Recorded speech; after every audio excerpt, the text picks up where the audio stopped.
Tens que usar a primeiro o brazo. Iso unhas cousas, ti. Pero, Sí, que empece Iago, non?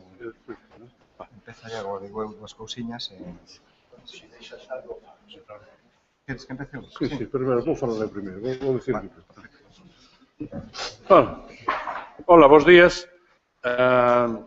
Imos comenzar este seminario, os conxuntos históricos no borde marítimo galego, ou dito máis popularmente sobre algunhas vilas costeiras galegas protegidas ou non protegidas.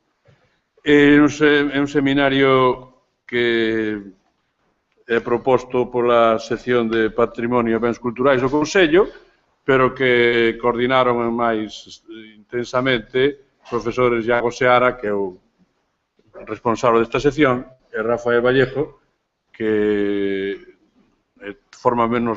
ten parte menos preponderante no Consello, pero sí que colabora moito con el, que é profesor de Historia Económica na Universidade de Vigo. E agora, pois, moi especializado no ámbito do Historia do Turismo, e especialmente responsable da Asociación Asolaina, de Conbarro, que creo que fixo no pasado, está a facer no presente e espero que no futuro, un gran traballo de movilización, de sensibilidade en torno do que foi, hai máis de 40 anos, conxunto histórico protegido de Conbarro. De modo que eu agradezo aos dous o traballo feito. Creo que tamén aquí hai un resultado de traballos previos sobre outros lugares, nomeadamente Rinlo, cuxa responsable tamén nos acompaña, e falará despois, non? Teño entendido. E tamén as vilas de Betanzos e Muros, non? E de modo que formamos un ronsel de 4 exemplos que a moda da filosofía empirista inglesa nos poden servir para inferir, espero, algún, non sei se algunha lei, pero algunha norma, un procedimento de carácter xeral que nos indique a nós e ás administracións públicas e á cidadanía sobre como actuar neste campo. De modo que moitas gracias, non só a vos, senón tamén aos ponentes, sobre o sentido e obxectivos deste seminario, é mellor que falen os responsables, e, por tanto, dou a palabra, en primeiro lugar, ao profesor Rafael Vallejo. Moi ben, moitas gracias, Ramón. Gracias a todos e a todas por asistir. Eu teño que dar as gracias sinceras a Iago Seara por esta iniciativa e a sección de Patrimonio do Consello da Cultura Galega, non? Como decía Ramón, ten un conocemento global sobre estas cousas, máis ou menos informado, e logo ten un conocemento máis especializado do que sucede co conxunto histórico de Conbarro, que, como veremos, agardo no transcurso deste seminario, pois é un exemplo en sentido contrario do que non debería suceder, non? A partir do caso de Conbarro, a partir do informe que fixemos este ano na Asociación Asolaina, un informe urxente sobre o conxunto histórico con proposta de medidas, planteamos a posibilidade de facer este seminario que foi moi ben acollida e nese sentido eu teño que dar ou reiterar o meu agradecemento. Pero non se trata só de falar de Conbarro, por moi paradigmático que sea, da arquitectura popular de Galicia, esa síntese de arquitectura do mar, de arquitectura da terra, non, agricultura e pesca, senón de ver con motivo do seminario e partindo de exemplos concretos, pero estendéndose ao conxunto, que é o que sucede neste momento. É dicir, se os procesos que levan a declaración dos conxuntos históricos como tales e os seus plans de ordenamento, eses plans de ordenamento na práctica están sendo eficaces, porque posiblemente as comisións de seguimento, as actuacións que se levan a raíz do establecemento de AERIS, etc., non sabemos se son suficientes para garantir a calidade dos valores do capital cultural que estás neses conxuntos históricos. Esta era a idea fundamental que planteamos Iago e eu. Conbarro, sí, outros conxuntos tamén, pero lanzar esta visión global, esta avaliación que nos permita, como decía Ramón, poder facer algún tipo de conclusión, algún tipo de recomendación que vaya no sentido de que as políticas de salvagarda, de protección, poidan ser melloradas en forma de os instrumentos concretos que o mellor aquí pode salir algún deles. Eu nada máis. Agradecervos a todos a asistencia e que sea de proveito para todos. Moi ben, moitas gracias. Iago. Moitas gracias, presidente. E moitas gracias a todos vos por a asistencia. O que nos preocupa fundamentalmente a sección e o Consello é por que, a pesar de haber unha serie de ferramentas e uns instrumentos administrativos municipais ou autonómicos que están na procura continua de un patrimonio, dun ben de interés cultural, por que, a pesar deso, hai un deterioro e un cambio radical de esas formas espaciais e relacións espaciais que ten os conxuntos históricos. Hai unha expresión económica que moi ben introduxo no programa Rafael, que son cuestións de relacións de produción que, de unha maneira que se caracteriza en este momento en Galicia, pois, no Estado español, por suposto tamén, pois están traendo consigo unha serie de influencias negativas casi consideradas de impacto patrimonial e que están de alguna maneira deteriorando aqueles valores, aquelas relacións espaciais que conformaban o ambiente e no interior do casco o ámbito, están transformándose e perdendo entonces esos conxuntos históricos a súa singularidade, as súas relacións caladeira abaixo, que é un límite dun conxunto histórico, co límite do mar e as relacións espaciais que se establece todos estes conxuntos co mar, pois están moitas veces non tendo en conta, hasta o punto que disciplinarmente, cando se declara un conxunto histórico, esa memoria non inclúe unha franxa generosa desa ría ou dese borde de mar que é imprescindible para comprender esa formalización dos bordes do ambiente destes conxuntos históricos. E o feito é que se deteriora con intervencións de alguna maneira nada creadoras e nada, digamos, patrimonializadoras a máis desos conxuntos históricos. Por lo tanto, eso é o que nos preocupaba e eso é o que está de alguna maneira inserto na filosofía, como dice a introducción do programa, do Consello, da sección, dos que tivemos adiante de conformar isto un pouco máis, pero sobre todo dos ponentes na hora de ser elexidos para levar adiante reflexións que podan axudarnos a todos a comprender o que está a pasar. Sin máis, agradecer sempre a Executiva e ao Presidente do Consello por abrirse sempre estas boas iniciativas que non son dentro do trámite normal do feito cultural, que sí o é, porque a cultura material significase por estes conxuntos históricos e por os bens de interés cultural, ou sea, os monumentos, e que conformar e, de alguna maneira, procurar conservar e transmitir de cara ao futuro, transfórmase en un feito cultural máis aló dos valores artísticos e funcionais que ten esos elementos, esos bens culturais do patrimonio que pertenecen ao imaginario colectivo da nosa comunidade. Sin máis, pois, agradeceros unha vez máis vosa presencia aquí. Bueno, pois, quedas aquí. No. Mira, podes quedar aquí. Bueno, como queiras. Pero tú queda, se non estou aquí sozinho, tal.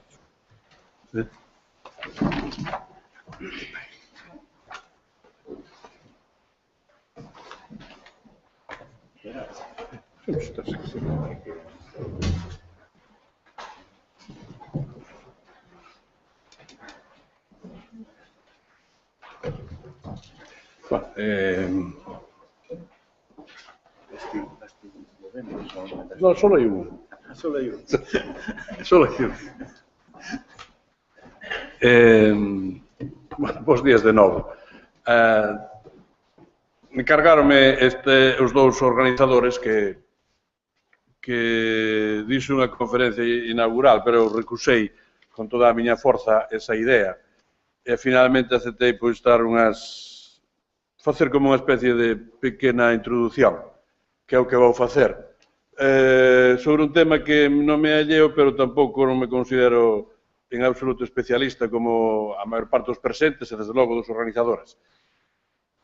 Pero, a feito de ter participado nas conmemoración dos 40 anos de Combarro e da súa declaración como lugar protegido e, en fin, algunhas outras leituras, pois, me autorizan así, como diríamos en tempos antigos, con reparos, me autorizan a estar aquí presente para falarles algo do patrimonio hoxe, tamén da súa evolución histórica algo, e dos retos que debemos afrontar cara ao futuro. Algúns deles xa están expostos na propia presentación que acaba de facer tanto Rafa Vallejo como Iago Seara, porque se refiren aos perigos, ao deterioro, á situación, en fin, de preocupante en que pode estar moito do noso patrimonio, e, por tanto, isto xa plantea un problema que temos que afrontar institucionalmente, pero tamén socialmente. Isto é algo máis do que pudera ser pois, unha simple receita para salir do paso. Eu creo que, bueno, patrimonio é un concepto tan amplo que no que levo visto e lido, pois hai moitas definicións, pero realmente é difícil de someter a un criterio único, non? A idea máis común que hai sobre patrimonio, que é unha idea que en parte é verdadeira, pero en parte é falsa, é que se trata dunha herdanza, non? Un heritage, non? E, por tanto, esa herdanza asimilámola un pouco a como tamén recibimos os legados dos nosos devanceiros, a veces por vía particular ou familiar. Pero non é o mesmo patrimonio que recibir un paquete de accións, se houber, unha casa ou dúas ou tres, se houber, unhas fincas, etc., que teñen máis ou menos un valor regularmente admitido, pode ser alto, pode ser baixo, e que pode ser transmisible a súa vez. No caso de patrimonio, é sobre todo un valor construído. Construído quero decir que non é que só sexan monumentos, senón que o seu valor depende da ollada con que o miremos. E eles mesmos tamén influyen na nosa propia ollada. De modo que o patrimonio ten un valor relativo. E agora estamos vivindo épocas históricas na que consideramos que o patrimonio é quase un valor absoluto. É dicir, que eu dixen no día de Combarro, agora non sei se me arrepinta algo daquilo que dixen, no sentido de que se todo é patrimonio, nada é patrimonio. Por tanto, teríamos que reflexionar sobre, primeiro, que é patrimonio, non? Naturalmente, temos que escoller. O patrimonio basouse históricamente na idea de que algo se pode destruir e algo se pode construir. E que toda construción ten fins diversos. Pode ser, como dice algúns dos clásicos desta materia, ter un sentido intencional, e, por tanto, ter un fin inmediato, concreto. Poñamos por caso, pois unha igrexa pois ten un fin utilitario, ou un mosteiro tiño inicialmente. A cidade da cultura ten un fin intencionado, discutible, pero intencionado, e así sucesivamente, ou pode que ese valor sexa transformado pola nosa propia mirada. Aquelas que son restos do pasado, valores antigos, históricos, chamamos históricos, teñen un valor ou non teñen un valor de acordo coa nosa propia mirada. Un pregúntase que cando, en fin, un romano do século XII ou século XIII miraba para a columna de Trajano, que vía na columna de Trajano? As fazañas do emperador Trajano ou un monolito de pedra que ali estaba presente? Significaba algo para él ou non significaba algo? Podía ser perigoso, mesmo penalizado, que a destruíse ou non? O mesmo sucede con moitas outras cousas. As murallas de Lugo estiveron en bastante perigo de serem destruídas, é unha cousa que temos aquí ben cerca, non? E non foron destruídas por razóns técnicas, pola dificultade que tiña de ser transportado o material. A fortaleza de Narla, que temos aquí tamén ben cerca, foi contratada por un señor de Sobrado para facer unha casa en Sobrado, pero non atopou parellas de bois suficientes para transportar aqueles cachotes. De modo, isto foi a fins do século XIX e principios do XX. Seguindo con estes exemplos, podemos poñer moitos máis. De modo que o patrimonio ten un valor, digamos que aparentemente universal, pero tamén é moi relativa. Por tanto, teríamos que, como primeira reflexión, teríamos que poñernos de acordo sobre que define patrimonio, que non define e para qué. E aquí está un problema, porque a definición de patrimonio ten, por unha parte, un componente histórico, o canon vai mudando, por tanto, o noso modo de entender o pasado muda, e, por tanto, o valor que lle damos a ese pasado tamén muda, e, por outra parte, ten un valor extremamente elitista. Si son as minorías de expertos, de técnicos, cos que definen aquilo que é valioso, que son xoias, que son maravillas, ou que políticamente debe ser preservado. E hoxe estamos nunha sociedade de masas, sobre todo en Occidente, relativamente, en fin, homoxénea, dentro do que cabe, homoxénea, pero con certa homoxeneidade cultural, na que casi todo o mundo ten acceso ao patrimonio. E, por tanto, temos que poñernos de acordo un pouco sobre eso. Poderíamos, penso que, ir para atrás un pouco e ver como foi mudando a nosa propia mirada sobre o patrimonio. Que isto pasa con casi todo, non? Porque tamén pasa coa literatura, pasa con moitos outros restos, digamos, da cultura espiritual e material da humanidade. Xa hai moitos anos, o grande crítico literario Eliot, T.S. Eliot, asentou a idea de que a relación da actualidade co pasado é unha relación bidireccional. Non só as obras do pasado, referíase literariamente, influyen no noso modo de concebir a literatura na actualidade, é dicir, un Cervantes ou un Shakespeare influyen no que un escritor do século XX pode estar a facer, sino que tamén o escritor do século XX pode transformar o que foi Shakespeare ou o que foi Cervantes. É dicir, que non son valores estáticos, que están aí e que siguen sendo igual por sempre, senón que mudan. Entón, esta condición historizable do patrimonio é esencial, porque tendemos a ser absolutistas, no sentido de considerar que todo é patrimonio. E creo que aquí hai que facer algunhas observacións e ter un pouco de relativismo sano e de modestia incluso para entender que non todo é así, non? Esta viñeta de Castelao, que é unha das varias que el creo que fixo sobre esta materia, reflicte bastante ben estas dúas miradas, non? A mirada do experto e a mirada do pobo. E a mirada do experto, que supoño que será un representante do seminario, un membro do Seminario de Estudos Galegos, a imaginar, ou da Comisión Provincial de Monumentos, ou un promotor do Museo de Pontevedra, está observando un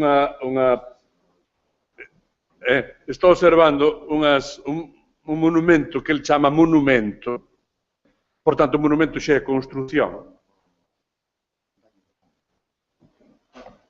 é definido como monumento megalítico, por tanto, conceptúa como monumento e sitúa nun tempo histórico determinado. É megalítico, e non é castrexo, ou non é romano, ou tudo o que sexa. E o paisano, a outra mirada, é absolutamente, parece naif, pero é moi conmovedora e que nos ilustra moito. Aquí chamámoslle pedras. Noutra viñeta parecida de Castelao dice que estes monumentos son ben antigos, e dice o paisano, son como todas as pedras, todas son antigas, non? De modo que tanto o valor da antigüidade como o valor denotativo, que é monumento e que non é monumento, admite moitas miradas. Isto lévanos á idea de que xa dixen antes de que o patrimonio ten que ser pensado históricamente e ten que ser pensado con criterios tamén de como vai mudando o noso canon co paso do tempo. Hai, neste sentido, creo que un gran cambio no Renacemento, un gran cambio no paso da Ilustración á Revolución, é un gran cambio no século XX. Estamos en disposición de dicir, no século XXI vai haber máis cambios, vamos a entender o patrimonio de outra forma ou somos herdeiros do legado. Os renacentistas despreciaban quase toda a Idade Media, pero comezaron a valorar a época antiga. Por tanto, son os primeiros que realmente lle dan valor ao patrimonio. Un patrimonio que, na época antiga, tiña un valor simplemente utilitario. Unhas columnas podían se reutilizar para facer outras. Un edificio do século IV podía reutilizar resto do século III ou do século II. E non sucedía nada. Así como os autores clásicos podían todos escribir sobre o mesmo tema e non pasaba nada, non había plaxio. Por qué? Porque explicaban, argumentaban ou construían a trama de outro modo, falando, poñamos, de Edipo, ou falando de Medeo, ou falando do que fora.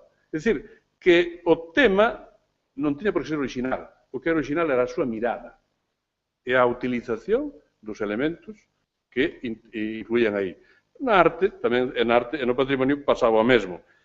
Que sucede que a partir do Renacemento comezouse a, creo que a valorar dun modo singular sobre todo o que era antigo, por ter, sobre todo, responder a un canon estético e ter un valor de antigüidade, que tiña componentes de élite cultural e tiña componentes tamén de defensa social, porque o valor da antigüidade comezou a ser importante para consolidar casas, linaxes, estirpes. Por tanto, non todos eran iguais. Había algúns que viñan da época romana, bueno, aquí mesmo en Galicia, hai textos que procuran buscar o enlace entre estirpes galegas do século XVI e herdeiros romanos, e devanceiros romanos.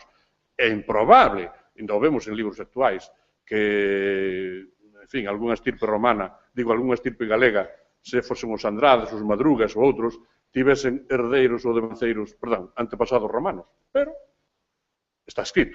E así se dice. Ese valor da antigüidade tiña, por tanto, unha función social bastante importante. De todas formas, o Renacimento e o modelo renacentista non estableceu ainda unhas, digamos, unhas pautas de protección. Era só de admiración, pero non había leixes de protección, como xe temos, non? Isto comezou a facerse a fin do século XVIII, principios do XIX, coa creación dos Estados nacionais, en fin, en certo modo, coa estatalización dunha parte da historia, e, por tanto, do que se herda, non? Coa nacionalización do pasado, e, por tanto, coa conversión do pasado entre o seu patrimonio como un elemento fundamental para a construción das identidades.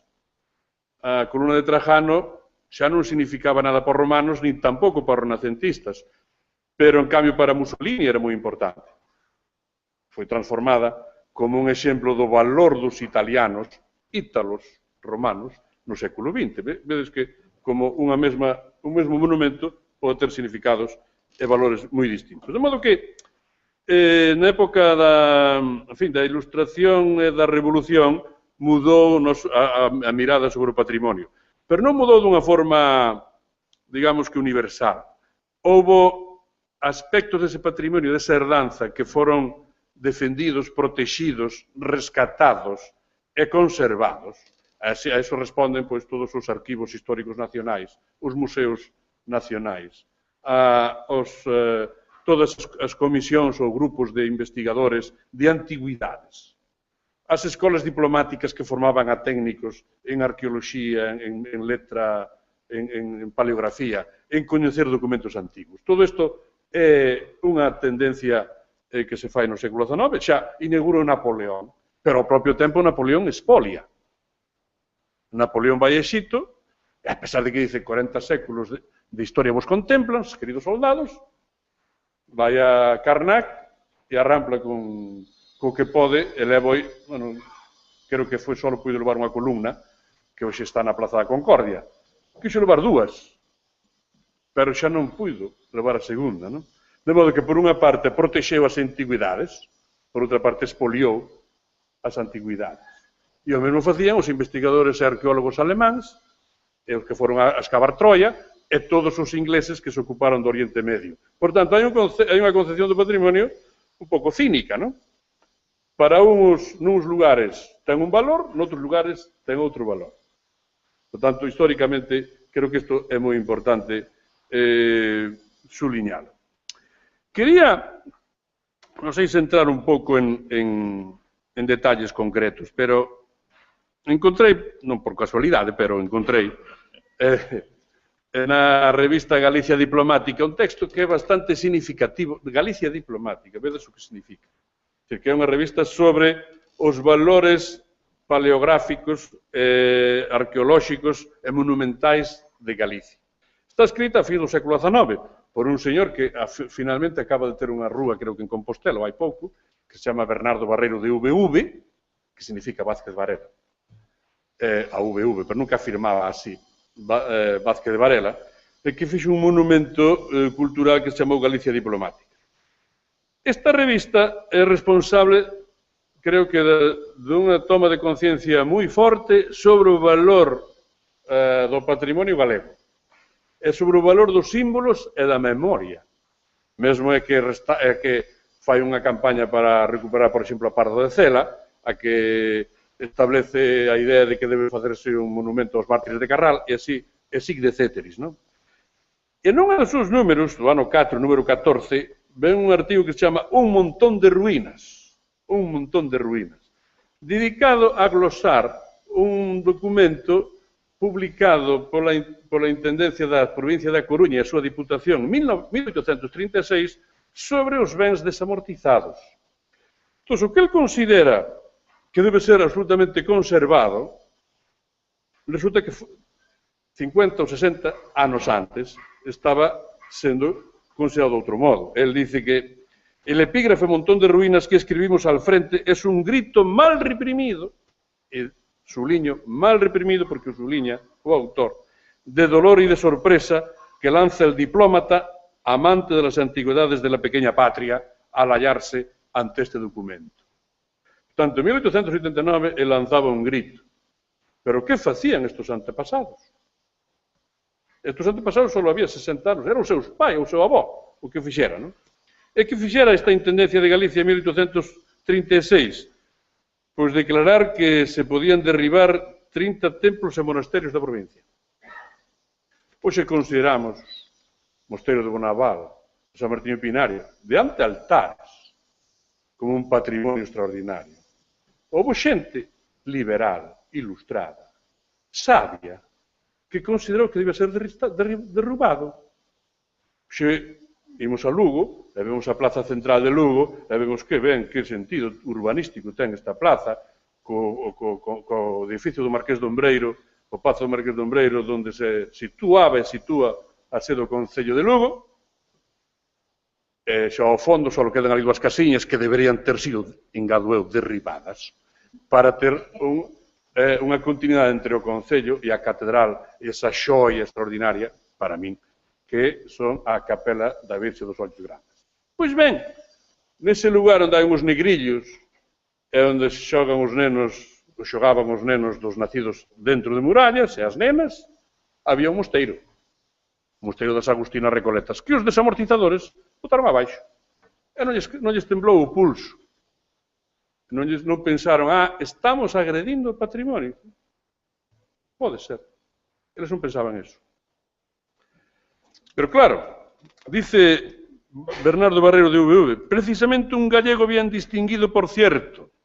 Eu creo que sei quen é, pero non podo decir, porque él lo di. Era el que proponía a la Junta Revolucionaria de Santiago en 1868, la demolición del monasterio de San Pelayo de Antaltares, el cual, por haber sido la cuna y fundamento de la ciudad de compostelana, bien merece nuestra consideración, etcétera, etcétera. E ainda despois desto, cando veo o cardenal, cando foi nomeado arzobispo de Compostela, Pallai Rico, don Miguel Pallai Rico, o segundo, que na miña opinión é como o segundo Xelmírez desta cidade, porque reinventou toda a tradición xacobea, que estaba, feliz ou infelizmente, esquecida.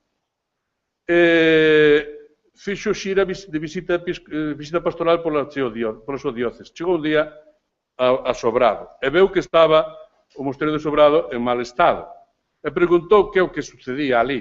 Dice, non sucede nada, só que eu acabo de comprar un contratista de obras para facer a carretera que vai de Santiago a Trazo. O contratista, que moraba na praza da Quintana, chamábase Don Patricio Moreno, un dos máis ricos da cidade, comprara aquela pedra para facer morrillo e construir esta estrada que vai á zona de Bergantiños. Para allá, dicen as crónicas, que se viñeron as augas, a auga aos ollos, saltou unhas vaguas e dixo, isto non pode ser, porque este mosteiro debe ser preservado. E comprou. Rescatou co seu propio patrimonio, da Igrexa de Compostela, o mosteiro de Sobrado, e despois tuvo outra fin, e hoxe é un dos monumentos, creo que máis importantes do tecido monástico galego restaurado, ou protegido, reutilizado, e, por tanto, que está en utilidade. En suma, por tanto, que temos moito que protexer, pero non sempre protexeron do mesmo modo, e non sempre cos mesmos criterios. Entón, creo que foi, sobre todo, o século XX o que mudou isto, non tanto o século XIX, ainda que antes eu falei da Ilustración, da Revolución, pero creo que foi a partir do século XX cando mudaron totalmente os criterios e se estableceron xa pautas de protección de forma xeral. Non? Creo que en España, tanto por influencia de algúns ilustrados que gobernaban a Dirección Xeral de Bellas Artes, como por a Institución Libre de Enseñanza, como, por outra parte, por a aparición de centros de investigación desde o principio do século XX, esta idea foi cambiando. A mesma viñeta de Castelao reflite justamente eso, porque eu quero imaginar, está publicado, creo que no ano 24 ou 25, que hai aquí como unha sorte de homenaxe aos investigadores que empezan a facer estudos de campo, e que empezan, así como se fai excursións, así como hai amigos das árbores, ou amigos del árbol, tamén hai amigos dos monumentos. E Ángel del Castillo, por exemplo, fixo un grande traballo nestas, non só Ángel del Castillo, en fin, toda a xeración nós, e todas as comisións provinciais de monumentos, etc. Agora, chegado a isto, que podemos facer na actualidade? Bueno, podemos facer, eu creo que varias cousas, ou polo menos hai varios problemas que eu vexo, e que someto a vosa consideración, porque eu non teño resultado, non teño solución para eles, pero creo que son problemas importantes. E, por tanto, creo que habría que refletir sobre eles. Primeiro, sobre algo que está na propia viñeta de Castelao, sobre a propia dimensión social do patrimonio. Hasta que punto é conciliable a perspectiva a mirada erudita e a perspectiva a mirada popular. Isto ten moita importancia porque moitos restos patrimoniais, e sobre todo aqueles que son quizá menos aparentes, menos vistosos, son moitas veces descobertos por mans anónimas. E, por tanto, depende da propia formación ou do propio estilo ou da consideración que esas mans anónimas teñan do patrimonio que axuden a conservalo ou axuden a destruílo. Quantas mamos se teñen destruído en Galicia? Infinitas. Bueno, infinitas non, porque non había infinitas, pero centos ou miles de mámoas. E miles de mámoas por qué? Primeiro, en parte por motivos utilitarios, pero en parte por motivos preventivos. Si resulta que denuncio que existe unha mamo na miña terra, teño problemas A, B ou C. Por tanto, mellor destruíla que conservala. Entón, que é o que debemos facer para incentivar que se conserve e non que se destruya? Porque a Catedral de Santiago, a Muralla de Lugo, a Torre de Hércules, hoxe están, en fin, notablemente protegidas, non?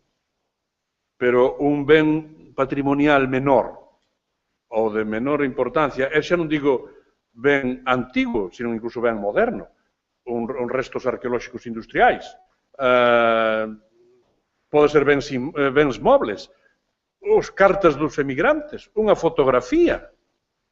Xa hai moitos bens patrimoniais que podían ser comunitariamente ou comunalmente moi importantes, pero que se destruyen. Por falta de formación ou por prevención. Ou por non haber unha adecuada conexión entre a mirada, a ollada do erudito, do técnico, do experto, que todo houbo, e a mirada popular. De modo que, neste sentido, temos que revisar se todo é protegible, en que medida, e sobre todo en que medida é digamos que non penalizable, ou incluso se pode remunerar non con cartos, remunerar o proceso de descobertas, e que o patrimonio sexa admitido como propio. Aquí, claro, hai algúns problemas de fondo, non? E hai os problemas que tamén teñen que ver coa extrema protección. E o problema é a estatalización do patrimonio, que ten unha ventaxa, ten un inconveniente. Porque que significa estatalización? Significa, no fondo, usurpación do que é comunal por parte dos poderes públicos. Pero os poderes públicos non sempre son comunais, ou non necesariamente son comunais. Estamos vendo actualmente no debate político, este conflito que hai entre público e comunitario, e as tendencias que están emerxendo no debate político, en parte, non só por eso, refliten este conflicto, este problema. E, por tanto, é imaginable o que fai, por exemplo, a cidade de Basilea, que decide o seu concello adquirir un cuadro de Picasso para ter no seu museo. É imaginable que na cidade de Santiago se poida votar no concello, ou na de Lugo, ou na de Coruña, a adquisición dun cadro de Laxeiro, ou de Seoane, ou de Paul Klee. Porque esta cidade ten que ter un Paul Klee. Como vai ter? Pois temos que pagalo, pero se pagamos colectivamente é comunal. En Basilea sucede eso. En ninguna cidade galega ou española teño noticia de que sucede eso. Non teño noticias, pode habelas. Porque o que se debate é se facemos unha recalificación dos terreos, ou se empedramos a eira do fulano do mengano, ou cousas parecidas. Que é todo o contrario do patrimonio. Pero, así é a vida. De modo que a consideración social do patrimonio creo que debe ser revisada para ter complicidade social, para que haxa xente que axude, que non que destrúa. Pero para que haxa xente que axude e non destrúa, ten que ser remunerada, ten que ser respetada, ten que ser apreciada. Se non dirá que son pedras. Son pedras. Como decía Patricio Moreno, de Sobrado. Como decía o contratista de Sobrado, neste caso de Narla. Como decía moitos ricachóns, ou menos ricachóns de Lugo, coa muralla de Lugo, e así de céteris. Son pedras. E é verdade, a Catedral de Santiago son pedras. É un montón de pedras. Pero un montón de pedras colocadas de forma que nos parece estéticamente inmellorable. Pero son pedras. Agora, eso, aí está xustamente o noso reto, non? Isto ten que ver con outros problemas que xa vou ir capotando, non? O sea, aterrando, casi capotando o meu helicóptero. Problemas, por exemplo, do acceso ao patrimonio, que isto ten que ver, eu creo que co que está a estudar Rafael Vallejo sobre o turismo e a consideración de que o patrimonio debe estar accesible a todo o mundo, pero ao propio tempo que o patrimonio corre perigo con acceso a todo o mundo. O acceso universal é defendible e o acceso universal é perigoso. Temos que reflexionar sobre eso. Porque abonda ser turista para comprobar que se sigue como se pasou coas covas de Altamira, ou como pasa coa Gioconda, ou como pasa coas tumbas en Egipto, ou como pasa aquí na Catedral de Santiago, e así sucesivamente. O acceso masivo ten que ter un límite. Onde poñemos un límite? Hai que poñer un límite. E o límite qual é? É un límite, non pode ser económico, ten que ser un límite de outro estilo. A mí só se me ocurre que debemos evitar a tesourización, é dicir, restringir de modo que só sexan valores para unha minoría, pero facilitar algunha fórmula que acepte a masificación. Eu non sei se sería permisible a reconstrucción de moitos monumentos para serem vistos, digitalizalos, digamos, non? Así como vemos documentos digitalizados e os orixinais cada vez están máis inaccesibles, ou só para os investigadores, eu defendo eso. Porque un curioso cualquer non ten por que estar a ver, xa non digo un pergameo medieval ou un texto do século XVI onde se autoriza, poñamos, a edición del Quijote, que por certo foi descoberta casualmente hai 4 ou 5 anos. Senón, incluso, unha fotografía do século XX ou unha carta ou que sexa. Pode ser perfectamente viable disfrutalo, usalo para investigar de unha forma digitalizada ou copiada, sin que teña que ser original. Por tanto, creo que se isto vale para o patrimonio moble, tamén deberá valer, eu creo, non digo que se caixa que facer unha fotocopia, non? Pero o caso de Altamira é bastante ilustrativo. Hai unha parte que só se pode ver con moitas restriccións, que é original, e hai outra parte que se pode ver máis amplamente. Podemos ir por ese camiño? É moi costoso? Non o sei, pero creo que isto é un dos retos que terá que, sobre todo a sociedade europea tan repleta de patrimonio, replantearse. Incluído o patrimonio natural, que tampouco pode ser accesible universalmente. E senón, que a amiga Carlota diga, ao pé de Rinlo están as catedrais. A agresión que están sofrendo as catedrais, non sei se compensa, o disfrute universal a que está sometida. É soportable esa agresión? Bueno, isto lévanos á idea de que, xa outra idea final, dos custos como debe soportarse a protección. Porque estamos a falar de patrimonio, pero non só basta con leis, con protección, con denuncia, está ben todo eso. Pero logo hai que conservar, hai que restaurar, hai que conservar, hai que protexer, hai que transmitir o legado. Ten que ser unha herdanza, non? Entón, aquí está o problema de quen soporta isto, non? A expansión do patrimonio ten que ver, como dixen antes, coa estatalización. Pero agora estamos en período histórico no que a dimensión dos poderes públicos é menor. A súa capacidade vai ser menor. Polas razóns que, bueno, políticamente poden cambiar, pero é improbable que teñan máis recursos, como tuveron na época esplendorosa do Estado de Benestar, para non só ter sanidade, educación, etc., certamente máis ou menos universal, que tamén se poida pregonar e defender isto para o patrimonio. Por tanto, temos que saber ou se prescindimos de algo ou se introduces novos actores na defensa e conservación do patrimonio. Algúns xa están presentes, que son os actores privados ou empresas privadas. Aquí mesmo, nesta praza, ou durante moito tempo, non sei se hai hoxe, unha banderola que decía Fundación Barrio de la Maza, o Banco Pastor, que estaba a restaurar e se gastar o Pórtico da Gloria. Creo que temos que, neste sentido, regular, que non será regulado a lei de mecenato en España, e en xeral na Europa continental somos bastante reticentes a este mecenato, cando non é estrictamente puntual e dirixido, intencional.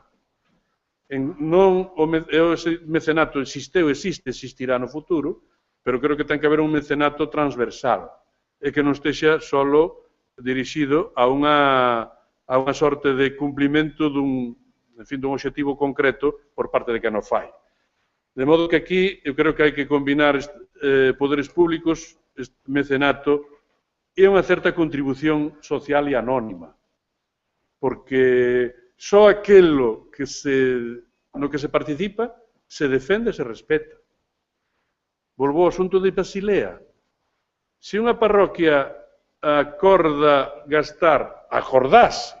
a unha comunidade de veciños que teñen algúns importantes ingresos por razóns forestais, por exemplo, e que só están a pensar en como gastar ese diñeiro, en facer unhas casas enormes para a súa sede, e non poderían pensar como gastar un pouco dese diñeiro ou unha parte deses recursos en protexer o patrimonio. Tería unha protección non só comunitaria, sino quente. A propia sociedade, a propia comunidade, tería aquilo como propio. Por tanto, estaría defendido. Non habría que protexelo. Xa el mesmo se defende. Porque só aquilo que é de todos, e se considera que é de todos, se pode defender, non?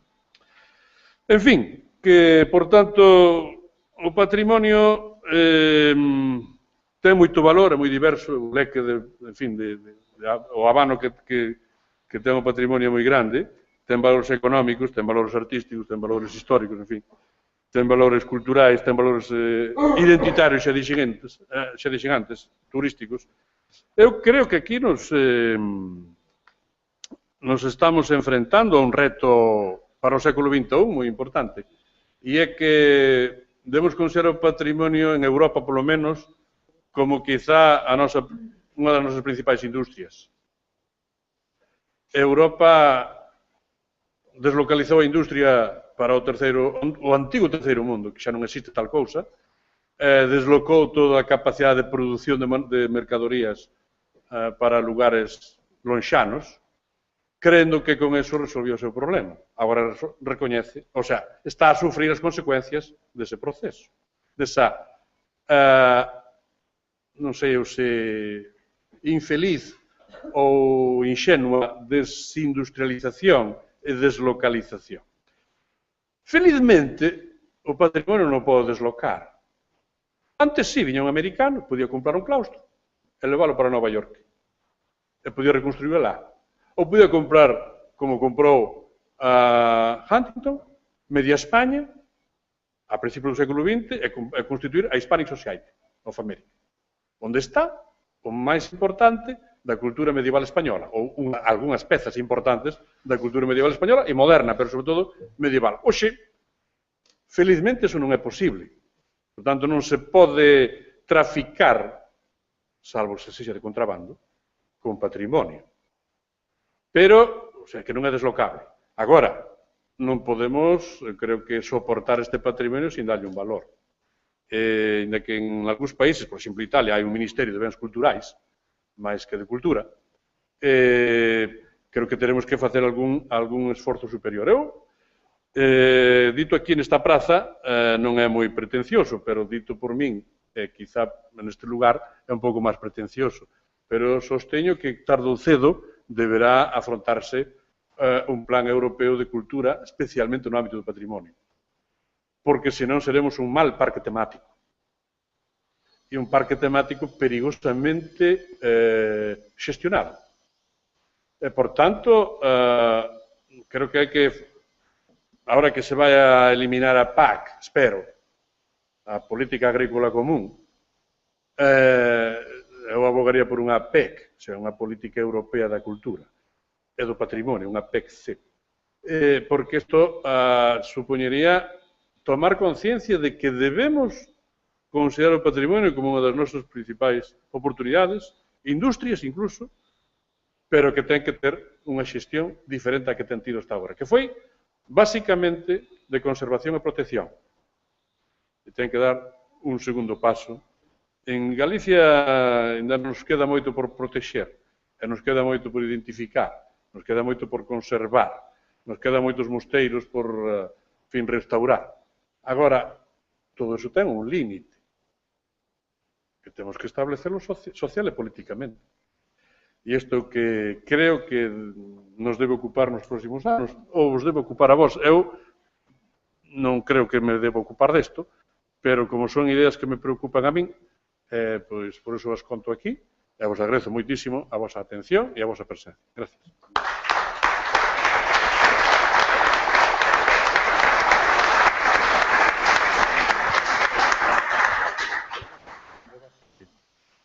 Penso que Rafa Vallejo máis eu que estivemos presentes na conferencia que deu ali en Combarro. O presidente do Consello fixo un gran esforzo e incluso, digamos, dando saltos cualitativos con respecto a aquela conferencia de Combarro. Por lo tanto, esa certa sinxeleza inicial, desde logo, de comprendela como un gran esforzo de sintetización e, sobre todo, darnos 5 ou 6 pistas de criterios ou de conceptos de cara a unha comprensión nova permanente de que é o patrimonio, non? Que é patrimonio en Galicia. Por lo tanto, o noso agradecemento, verdad, Rafa? Sí, O noso agradecemento, pero tamén queremoslo transmitir porque, bueno, o presidente e outras persoas teñen moitísima dedicación por temas de docentes e por temas de tipo institucional, pero facer un oco para sacar adiante esta conferencia hai que recoñecerle máis aló do interés persoal de afectivo que ten co patrimonio o gran esforzo que fixo de cara a todos nós. Pois nada, moitas gracias. Sí. Ahora falas ti, non?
Bueno, pois despois da oportunísima e funcional e eficaz, supoño, eso veremos ao final, pero seguramente que sí, da inauguración deste seminario que a conferencia de don Ramón Villares, temos unha tan merecedora da nosa atención de Enrique Xoán. Trayectoria profesional. Arquitecto titulado en 1984 na especialidade de urbanismo pola Escola Técnica Superior de Arquitectura da Coruña. Doutor arquitecto pola Universidade da Coruña. Arquitecto municipal no Concello de Santiago da Coruña, no Concello de Oleiros e no Concello de Santiago de Compostela. E, ademais, moi aplicado nos temas de conxuntos históricos. Profesor asociado no Departamento de Proxectos Arquitectónicos e Urbanismo, área de Urbanística e Ordenación do Territorio. Actividades docentes de investigación. Docente interrompida desde o curso de 1966 a 1997. Na actualidade, na área de urbanismo no Departamento de Proxectos Arquitectónicos e Urbanismo da Universidade da Coruña, nas materias prácticas de urbanismo e instalacións urbanas e proxectación de urbanización. Docencia no Máster de Proxectación Urbana e Territorial, bueno, e un longo currículo tanto docente como de colaboración de investigación como de colaboración en especialistas, en revistas ou prensa especializada. Por lo tanto, creemos, e así o comprendíamos desde a sección e desde os organizadores desta sección, e moi particularmente por unha membra da sección que continuamente nos insistía en isto, e despois a oportunidade que a súa tese doctoral presentada recentemente toca sobre o tema das rías que por ese motivo é pertinente e moi eficaz de cara aos obxectivos deste seminario. Pois nada máis xa, non lle quitamos máis tempo, co seu currículum aquí a Enrique que nos manifeste xa todo o seu coñecemento sobre este tema. Gracias, Enrique. Gracias pola invitación e pola presentación. Eu vou tratar de contar un pouco o que ten acontecido no litoral das Rías de cara á formalización urbana que hoxe podemos contemplar. Digamos que tampouco vou empezar así polo principio, como se podía esperar. Senón, primeiro facer unha primeira reflexión sobre o proceso ben avanzado de litoralización da urbanización en todo o planeta. E, como é un proceso que se está a realizar globalmente, pois, sí, como é un proceso que se está a realizar globalmente, pois podemos singularizar nestes espacios das nosas rías. Eso foi un pouco o que tratarei de contar hoxe.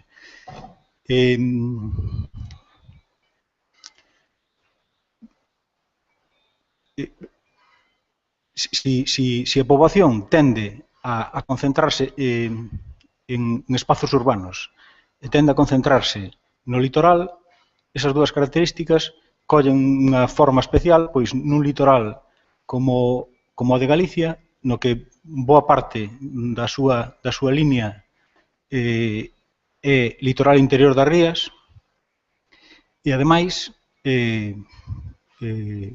un tercio da súa poboación, máis dun tercio da súa poboación, de preto de 3 millóns de habitantes, algo menos, está concentrada nunha altitude menor a 25 metros sobre o nivel do mar. E máis do 50% está concentrada en entidades de poboación que están a unha altitude inferior aos 50 metros sobre o nivel do mar. E pódese dicir que máis do 65% está concentrada en espazos dunha altitude inferior aos 100 metros sobre o nivel do mar. Quere dicir que este proceso, nun litoral tan amplo e recurtado en proporción á superficie do país, vai adquirir connotacións singulares que se decantan nos últimos anos e que teñen un comenzo que ahora podemos relatar máis ou menos en episodios coñecidos ou máis ou menos estruturados.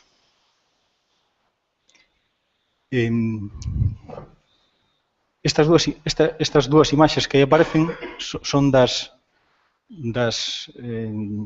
Rías Baixas do Golfo Ártabro como espacio de concentración de 4 pequenas rías. As Rías Baixas é un conxunto de grandes rías singulares, conformadoras dos espacios máis singulares de Galiza, rías con esta amplitude, con este tamaño, non as hai en ninguna outra parte do mundo, e ademais a súa orografía permite que a colonización das súas beiras se produza desde o litoral cara ao interior, mercede a súa baixa altitude e relativa pouca pendente, ao marxen de outras connotacións, evidentemente. Bueno, vou pasar unhas cuantas imaxes mantendo a idea de que están as Rías Baixas. Non sei se se ven desde aí, na pantalla ves estupendamente, pero non sei a resolución desta, non? Seguramente se pode ver á dereita, á esquerda súa, as Rías Baixas, as 4 rías concatenadas, e á dereita o Golfo Ártabro concentrando nun espazo de auga as 4 pequenas rías que o conforman. Esta é unha imaxe do poboamento, chamaríamoslle inicial, de arredor de finais do 19 que supón un poboamento homoxeneizado no territorio con algunhas singularidades no litoral e algunhas cidades dunha certa importancia fundamentalmente nos fondos de ría. Nun proceso posterior, nos anos 40, este proceso de concentración en multitud de puntos do litoral arredor das estradas feitas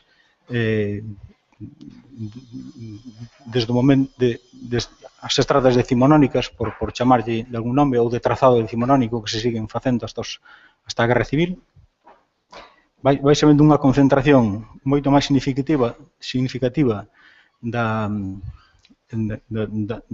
entidades de poboación, da edificación, co proceso democrático e a aparición das vías de alta velocidade,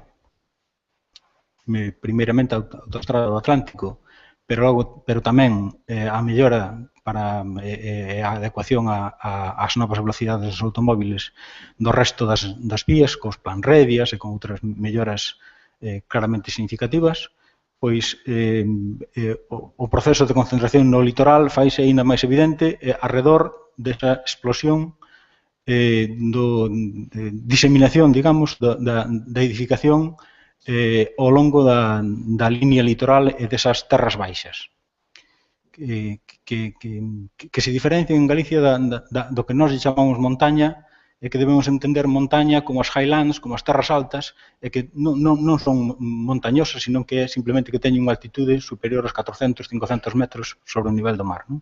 Estamos falando destas terras baixas. E, finalmente, o proceso de materialización de todas estas estradas das altas velocidades, con seus ramales, as súas ampliacións e novos trazados cara ao interior tamén, arredor das rías, provoca esta explosión da urbanidade que é o fenómeno que se manifesta nestes últimos anos, nestas últimas décadas, nos 15, 20 últimos anos. Bueno, se isto pasou ca edificación, e aquí aparece esa concentración, que tamén supón concentración de poboación, como les decía ao principio, se nos fixamos na rede de camiños e estradas, en este caso, aínda estradas e camiños reais, vamos pasando aos anos 40 igualmente, co trazado xa de moitísimas estradas de primeiro, segundo e terceiro orden, e moitísimos camiños veciñais que se realizan de carácter municipal e parroquial, pois acompañaron a esa concentración da poboación e esa maneira de habitar. Ca aparición do viario de alta velocidade, as melloras de outras estradas para a velocidade, pois tamén acompañan nos anos 80 e, finalmente, pois na actualidade, pois esta inmensa rede tupida e xerarquizada é o soporte, xunto por suposto, ca xeografía, de esa concentración da poboación e da edificación nas terras baixas litorais. Tamén a propia línea litoral se transforma. Se dun estado inicial, que aquí está representado a cota cero do nivel do mar, e con ese estupendo interface entre a cota cero e a cota máis 4 metros 20, 4 metros, que depende dos sitios, que provocan as mareas, 2 veces ao día, en mareas altas, digo, en mareas vivas, pois produces esta gran diferencia de cota. Esa línea litoral, digo, que é moi rica, é moi variada, e ás veces é un espacio litoral con unha certa profundidade, pois tamén vai sufrindo modificacións ao longo destes tempos, ca aparición de construcións e ocupacións dese espacio xa, bueno, podíamos decir, do espacio das augas, non? Nos anos 40 vese ben as grandes formalizacións en Vigo, na Coruña e Ferrol, pero tamén, ainda que desde aí, pois, penso que será difícil porque a resolución da pantalla non dá para iso, aparecen multitude de puntos que representan os peiraos, os pequenos paseos, os espolóns, en multitude de portos de todo o país. Nos anos 80, pois, a formalización do continuo en Vigo, do continuo litoral en Vigo, pero xa tamén incrementado en moitos outros sitios, ou na Coruña e Ferrol, en frente, na Bazán, en Perlío, tamén son manifestos. E, bueno, un estado casi actual de como se foron formalizando co Porto Franco, cos portos exteriores de Ferrol e a Coruña, Punta Langosteira, pois, os continuos arredor das cidades máis importantes foron conformando unha nova línea litoral, construída.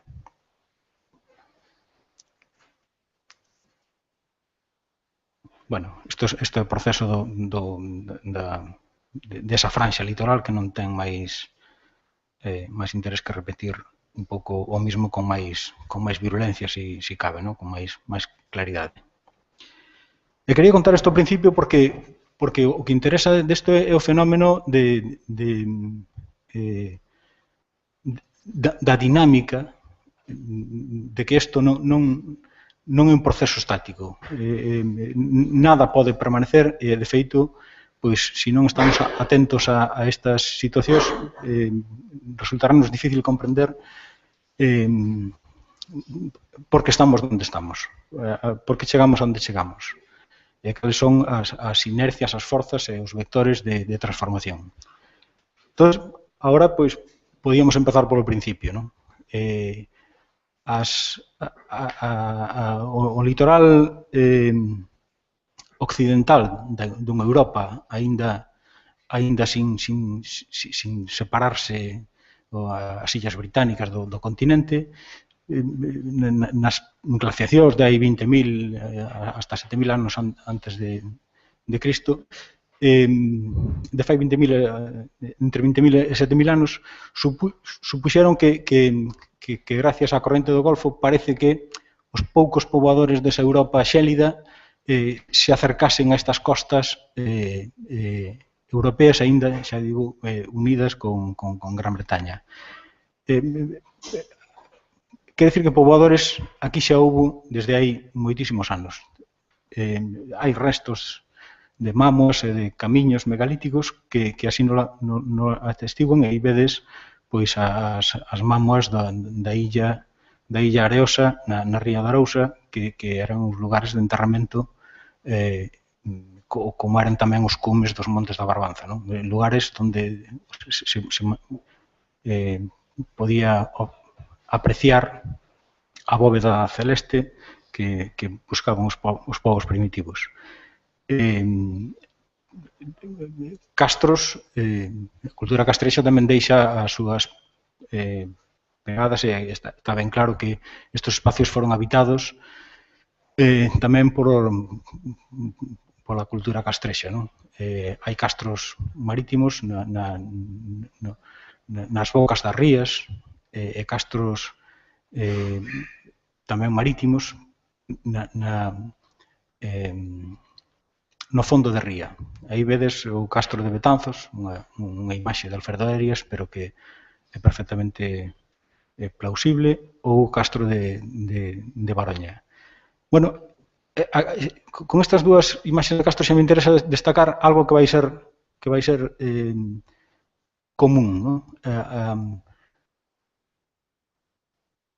que a ría como espazo singular vai ser o espazo de relación entre os povos ribeiráns, entre os asentamentos das ribeiras. Como? Pois a través da auga. Unhas augas tranquilas, unhas augas navegables, que, sin ningún lugar a dúbidas, eran o camiño. Os camiños terrestres eran moi difíciles. Multitude de pequenos regatos que formaban esteiros, que formaban enseadas e areais, facían intransitables a línea litoral, próximo ao litoral.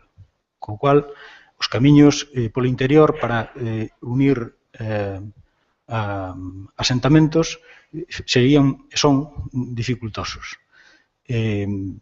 Así que o camiño do mar é o camiño de relación entre estes asentamentos que vivían da pesca e que vivían do marisqueo, xa en tempos dos castrexos. E tamén a dicotomía, que tamén se inicia aquí, entre os asentamentos de fondo de ría e os asentamentos de boca de ría, ou digamos de lugares máis profundos. Bueno, porque un ten que imaginarse que o primeiro de todo son os camiños.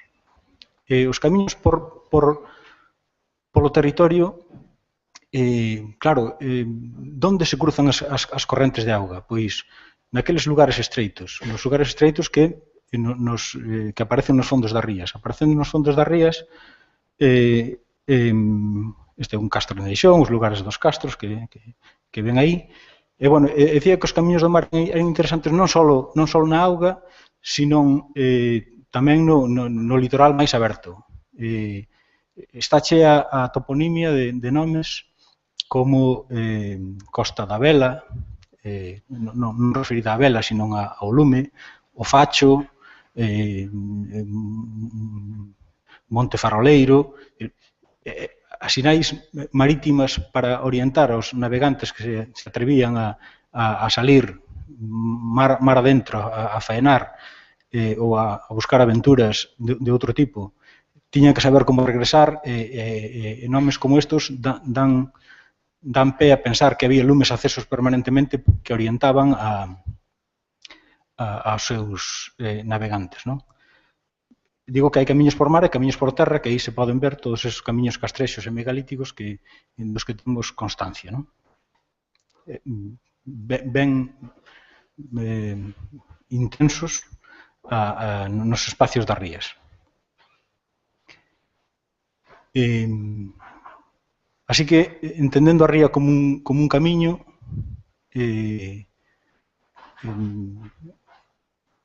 é algo que nos podemos imaginar como que as rías seguramente eran as portas deste país, non? As portas para o bo e as portas para o malo, as portas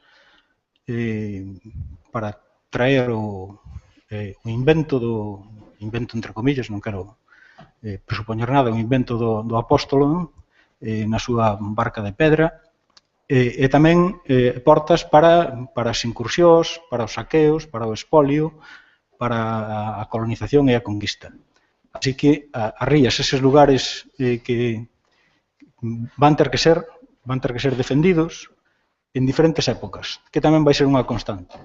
As rías hai que defendelas desde as primeiras épocas medievais, xa aparecen defensas e continuamente as defensas se fan, se destruyen e se volven a refacer tratando de impedir de custodiar esa porta, unha palabra. No medievo vanse formalizando lentamente cidades e asentamentos ao longo do litoral, naqueles lugares abrigados con areal e con rochedo que os abrigue, aparecen multitude de asentamentos vencellados á pesca. Pero tamén se fundan cidades. As cidades fundanse nos lugares máis significativos das rías, que son habitualmente os fondos de ría, porque conxugan dúas condicións. Son lugares onde se pode formalizar un porto e lugares onde se custodia un camiño, onde se pode cruzar, onde se pode atravesar. Así que as cidades medievais que se fundan van vivir dos pontádegos e dos portádegos, dos cobros, do paso pola ponte e do atracar no peirao, no porto, E logo, bueno, pues, por suposto, o comercio dos produtos do campo do interior e da pesca neses lugares e outros que se comerciaban con outros lugares. Pero son esas dúas condicións as que van permitir que se desenvolvan na entrada á Idade Media máis estas cidades que, evidentemente, amurállanse e aparece a súa poboación no seu interior e tamén no seu exterior. Porque no seu exterior van xurdindo barrios extramuros que non son propios dos gremios medievais, dos gremios de artesáns. Son barrios dos pescadores e barrios dos labradores. Este é unha imaxe da cidade de Betanzos onde aparece o barrio de pescadores, que ali chamámoslle, eu casi me considero un betanceiro, chamámoslle mareantes porque andaban a marea. Pero en todas as cidades aparecen pescaderías, o barrio da Moureira en Pontevedra, e tamén barrios de labradores. En Betanzos é unha aldea tamén, ademais de ser unha vila primeiro e logo unha cidade por disposición real, pois aparecen tamén os barrios de labradores. E ainda hoxe se identifican perfectamente, pois, para o que sea de por aí, o barrio do Fonte Dunta, ou que é o barrio da Ribeira, o barrio onde estaba o Alfolí, o barrio dos mariñeiros, a carón da Ponte Vella.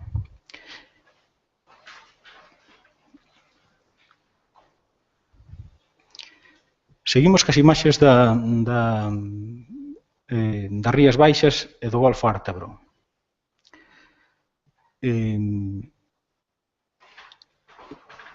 Coñecemos a partir do século XVI e XVII uns cuantos planos que nos van dicindo, planos e tamén cartas náuticas, que nos van informando da importancia da ría como espacio e do seu litoral como lugar de lugares, e os primeiros cartógrafos xa nos van contando como son esas condicións e a cantidade de lugares que hai en ese litoral e tamén como é ese fondo batimétrico que nos permite cartografiar o camiño do mar, cartografiar ese espacio para que sirva para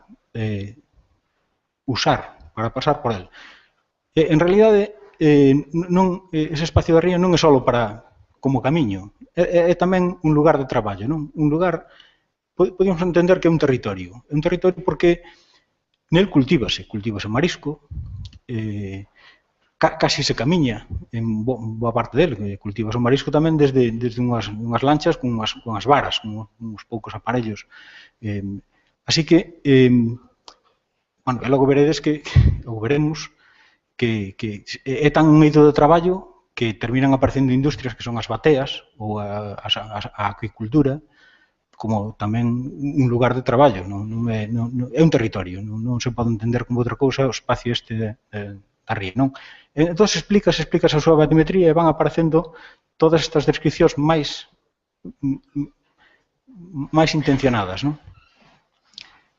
Bueno, vedes aquí a ría de Betanzos, vista en plano e unha vista un pouco a vista de Paxaro,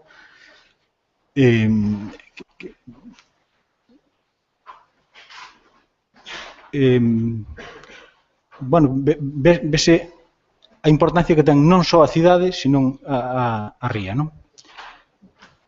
Aí vese Betanzos fortificada ao fondo e na vista de Teixeira pois xa se ven as dúas rías de Betanzos e Pontedeume significando claramente as dúas cidades e as pontes. Así como todas estas enseadas donde se considera fácil atracar, as rías en descripcións de Teixeira son espacios primeiro di que os portos son os máis importantes de España, en 1635. E que as rías son os lugares máis maravillosos onde se permite fondear a cualquier tipo de navío e a de escuadra de navegación, co cual, pois, bueno, pois, eran altamente valorados estes espacios e estes asentamentos en estas épocas para o rei Filipe IV.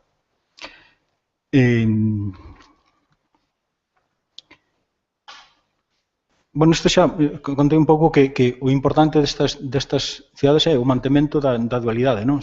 Ponto, porto e ponte, como as dúas condicións básicas para o desenvolvemento delas nos fondos das rías, non? Nos lugares onde se podía atravesar as correntes de auga. As pontes é como, digamos, que a infraestructura que termina consolidando unha infraestructura maior que a estrada, o camiño. O camiño, cando chega ás canles de auga, pois pódese atravesar por un vado, nos lugares amplios pero con pouca profundidade de auga e con pouca velocidade de auga. Pero o camiño aproximase ao litoral tamén nos lugares estreitos, donde hai que atravesar con a lancha, con pontes de barcas, con pontes de madeira, que finalmente casi se institucionaliza o atravesar, a aventura de atravesar a auga, coas pontes de pedra e a partir de aí pois, todos os materiais máis duradeiros e máis modernos. Non?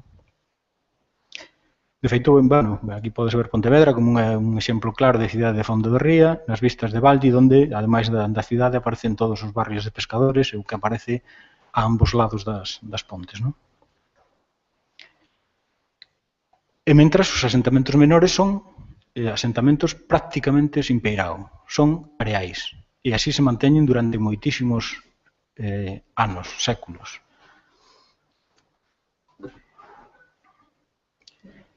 A multitude de lugares abrigados e con facilidades de atraque tanto nas rías baixas como nas rías do Golfártaro como en outras rías, non en todas, pero en casi todas, pois vai a permitir a aparición de moitísimos portos, e xa na época esta de Filipe IV, cando Teixeira recorre o país, dá conta, non só graficamente, sino literariamente, da cantidad de portos, e podemos decir os mismos que hai agora. Creo que eu conteinos e non había ningunha variación, excepto os portos exteriores de agora, o de Noia este novo de Estal, ou como se chame, e son exactamente os mesmos. Pero tamén dá conta da cantidad de aldeas que hai en esta parte do reino, que era, pois, dá conta tamén da diseminación, bueno, en realidad da dispersión de asentamentos que é histórica e que se decantou no período romano suevo, en aldeas, co abandono dos castros. Esas aldeas tan próximas e cun interland de traballo dun día é tamén unha constante que xa conta Teixeira nas súas crónicas. Así, salvo as cidades de fondo de ría, prácticamente as outras eran aldeas. Estas son imaxes de Vigo ou de Viveiro, onde ni siquiera estaba formalizado o peirao. Bueno, son as vistas de Teixeira, que acompañan ou vistas máis próximas, que se poden ver un pouco mellor, como efectivamente están dibuixados todos os accidentes do litoral e tamén as aldeas que había, as aldeas portuarias ou as aldeas con peirao.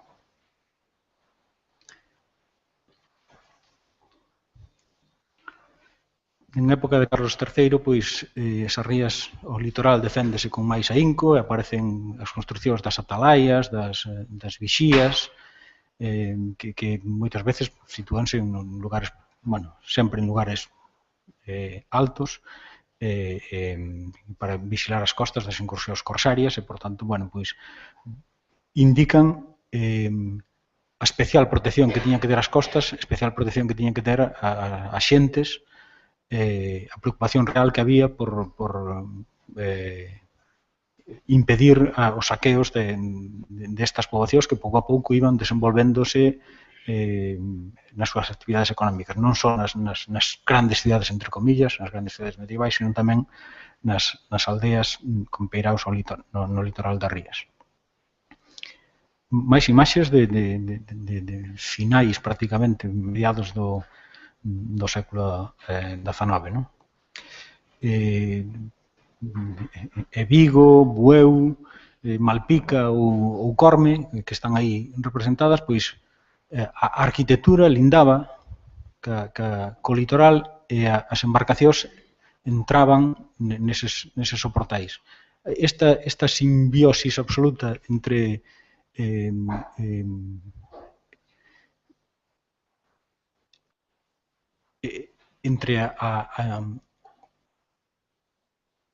instrumento de traballo e o traballo nese territorio das augas e as xentes que o poboaban, que se dedicaban a él, é absoluta, non? Neste tipo de, salvo, digamos, nas cidades amuralladas, donde se celebraban feiras e mercados, tiñan, pois, eses espacios adicados para eses, o espacio público non existía como tal. E vai ser a conquista deste litoral a primeira oportunidade para a creación de aquilo que chamamos espacios públicos hoxe en día, os espacios de relación nestes lugares, non? Bueno, máis defensas que non...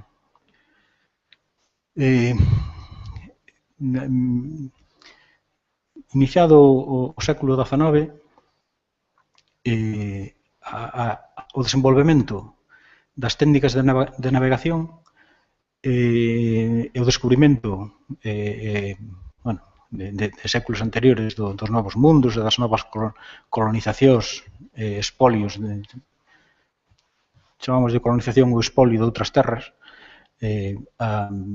comerciando cos produtos de alá, pois vanse a desenvolver estes portos durante o século XVI, XVII e XVIII, pero, xa digo, o desenvolvemento das técnicas de navegación, dos grandes navíos, as cidades de fondo de ría vense imposibilitadas para acoller a estas embarcacións, que eran o seu sustento co comercio de aceite, sal, viño, etc.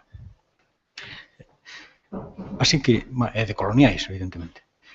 Así que as primeiras operacións que se realizan nas rías e, por tanto, para tratar de manter a hexemonía esas grandes, entre comillas tamén, cidades como Betanzos, Noia, Pontevedra, esas cidades de fondo de ría, pois o mesmo Redondela, tratan de formalizar unha canle de navegación, construir, facer navegable as rías que pouco a pouco se van colmatando de limos, areas e arxilas que arrastran as corrientes de auga. É necesario, pois eso, para a súa subsistencia non só formalizar os peiraos, sino formalizar canles de navegación que permitan que estes espacios de auga sexan navegables. Este é un proxecto que se fai para Betanzos. Bueno, todo este tipo de operacións realmente foi inútil. As cidades de fondo de ría perderon a batalla, as técnicas de navegación e os navíos desenvolvéronse con tal velocidade que foi imposible que estas canles dragadas serviran para algo. Así que iníciase aquí unha nova estrategia que é, pois, se non nos sirven demasiado os camiños da auga, vamos a ver que facemos cos camiños da terra.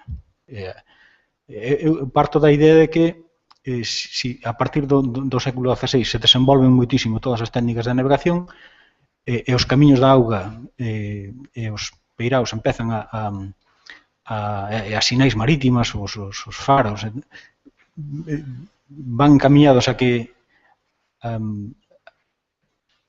as cidades funcionen, os camiños de terra van cun atraso considerable. As conserveiras, primeiro, as industrias de salga montanse na Galicia a partir de mediados do século XVIII. O seu camiño é o camiño da auga, o camiño de comercialización é o camiño da auga. Durante un século evolucionan as técnicas de salga e terminan implantándose tamén as técnicas de conserva, que traen tamén os industriosos cataláns a estos países. Os camiños de terra seguían sendo uns camiños para andar con estas récuas de mulas dos arrieiros maragatos, fundamentalmente. O transporte por terra era dificultoso, levaba moitísimo tempo, non era nada operativo, e incluso os vehículos de roda, as carretas, eran lentas, pero non eran aptos para as diligencias, que era para aquel momento o vehículo de roda e velocidade, digamos. Así que, despois de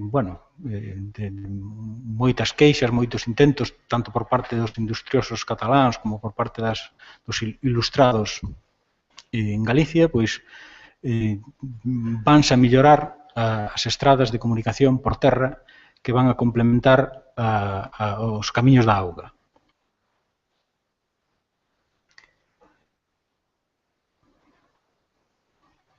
Bueno, as imaxes das dúas rías van ilustrando estes camiños e os lugares habitados do litoral.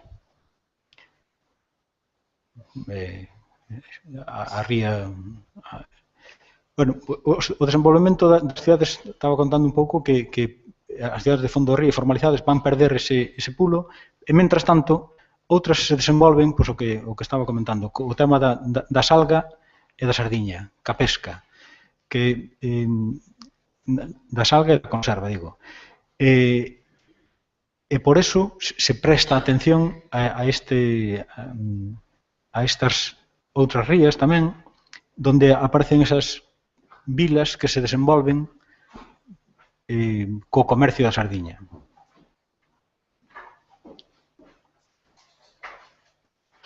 Son lugares de máis calado, onde o que precisan... Agora. Oiga, me está avisando que me estou contando unha historia demasiado longa. Así que vamos a pasar. Estas son imaxes de eso que vos contaba.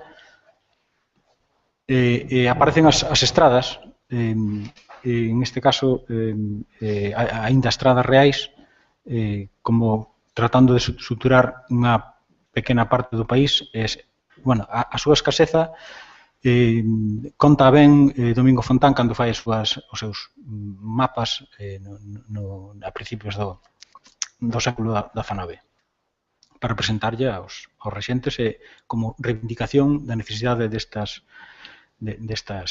pasos. Bueno, son mapas de rías. O mismo insiste Francisco Coello, que xa en algúns mapas máis precisos, como de Betanzos, vai mostrando as dificultades que vai ter esta vila e que termina sendo absolutamente cercenada cando a chegada de que? Pois do ferrocarril. O ferrocarril vai ser o ferrocarril e as estradas van ser o intento de táboa de salvación destas cidades que non teñen a chegada pola auga.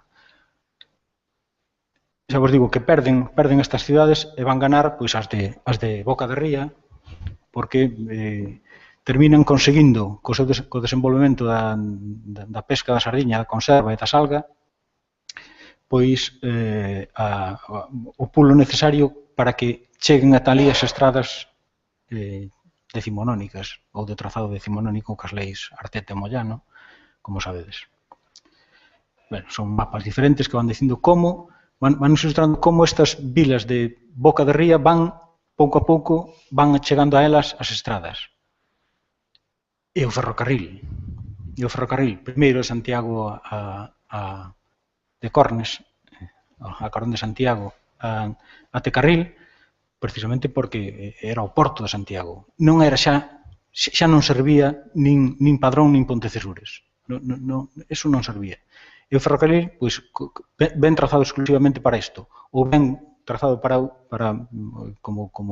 como modo de sustituir os imposibles canais de navegación que podía haber en este país, que nunca podido haber, vai sustituir, sirve como vehículo, como comunicación entre os territorios e ao mesmo tempo, cos seus ramais, aos peiraos, algúns deles consigue dar o pulo necesario para que se sigan desenvolvendo. Bueno, son imaxes de como o ferrocarril se vai facendo en este país ao longo dos tempos, e así aparece o desenvolvemento, bueno, tamén das embarcacións de pasaxe, que é algo que indica claramente que hasta fai ben pouco, en moitas rías, era a comunicación, era o autobús entre os lugares dese espacio, para as feiras, para os mercados, para os eventos ocasionais, para as festas, para os traballos. E por terra complementase co tranvía, que en moitas cidades se prolonga o Interland máis próximo. Non conto máis destos, porque vese moi ben como as estradas pasaron a ser estradas que iban cara ao porto, cara ás poboacións dese porto, e serviron como ensanches da poboación. As estradas chegaron a estas vilas litorais para ser soporte con outra función, pero foron soporte da nova urbanidade e da modernidade. As casas modernas, as casas entre medianeras, as alineacións, aparecen con este trazado. Vese en moitas cidades, en Vigo, na Coruña, son as estradas trazadas como un sanche. Podemos ver planos dos anos 20, onde se ve perfectamente que a chegada das estradas decimonónicas permite formalizar os frentes marítimos.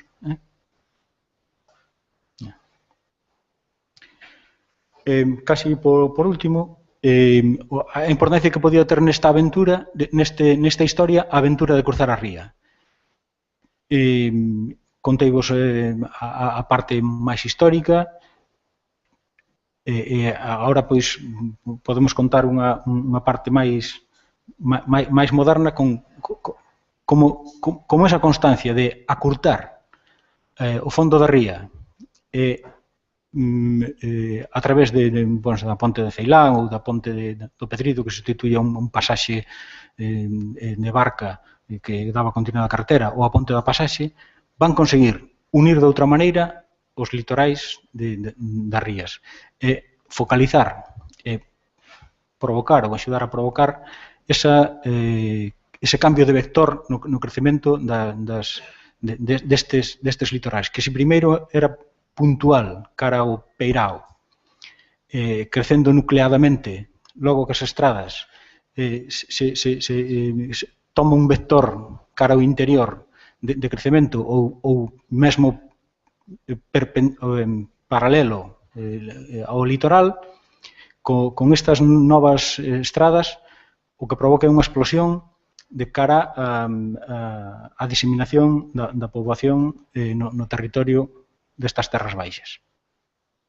Bueno, estos son imaxes que ilustran a explosión urbana, non só da edificación común, digamos, sino tamén dos grandes usos do territorio. Grandes equipamentos, hoxe vemos colexios, institutos, hospitais, todos que tensionan o territorio cara ao outro lado, cara ao interior, frente á vocación casi natural e casi histórica de tensionalos no litoral, na auga, non? Vector centrífugo ou centrípeto, según se queira ver desde un lado ou desde outro. Ese cambio de vectores, bueno, acabo, ten producido arquitecturas, bueno, esta historia ten producido arquitecturas singulares en calquera destas destas vilas e cidades, que é do que trata esta cousa, non?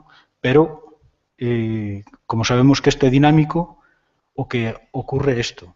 Isto é o que hai que tensiona, compromete estes outros valores patrimoniais non estancos, de arquitecturas singulares vencelladas a vocación e a historia de cada un destes lugares. Cos peiraos volvendo a funcionar como grandes espacios metidos no litoral e que poden ser continuidade do urbano, poden ser espacios urbanos, poden ser espacios restringidos como os peiraos estos dos portos deportivos. Bueno, en fin, está moito en cuestión cara a donde, como se completa, cales son os espacios que nos van servir para xenerar ou continuar na historia esta de crear urbanidade de arredor das rías en estes espacios litorais. Bueno, nada.